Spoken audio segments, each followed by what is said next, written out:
Dajiahao, Lily Laoshe pour Xiaomentu. Aujourd'hui, nous abordons le magazine de premier niveau numéro 6 dédié au Tao et au Qi. Je t'invite à te rendre page numéro 5 pour découvrir le Tao. Découvrons le caractère Tao. À droite, il y a le signe de la tête ou du chef qui se dit Shao. Et à gauche, nous avons le signe général de la marche.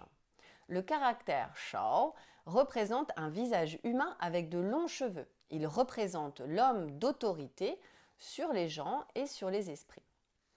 L'association de ces deux caractères nous amène à penser qu'il s'agit du chef qui dirige la marche et puis progressivement se prendra le sens de suivre la voie tracée par le chef.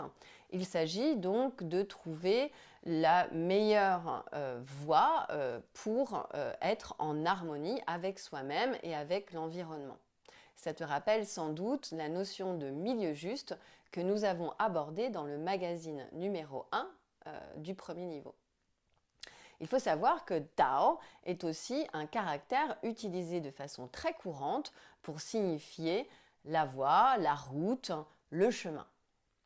Alors Dao trouve son origine dans une spiritualité chinoise datant du 5e siècle avant notre ère qui s'appelle le taoïsme.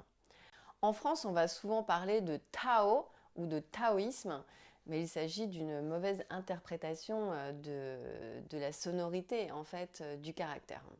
Et le taoïsme a été donc fondé par un grand sage très important en Chine qui s'appelle Lao Tzu, qui veut dire le vieil enfant, qui signifie que c'est un homme très très sage. Et Lao Tzu a écrit un livre qui s'appelle le Tao Te Ching, qui signifie le classique de la voie et de la vertu. C'est un peu comme une Bible pour nous, sachant que ce n'est pas vraiment une religion, puisqu'il n'y a pas de principe créateur.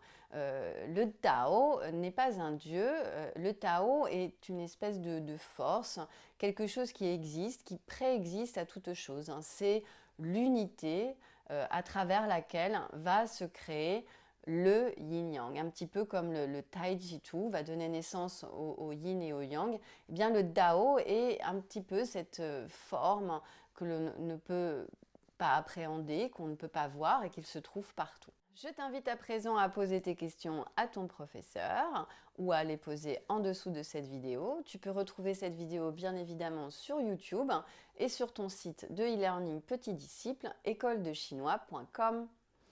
Nous nous retrouvons pour le prochain article de ce numéro dédié au Qi. À très bientôt, Xiaomentu. 再见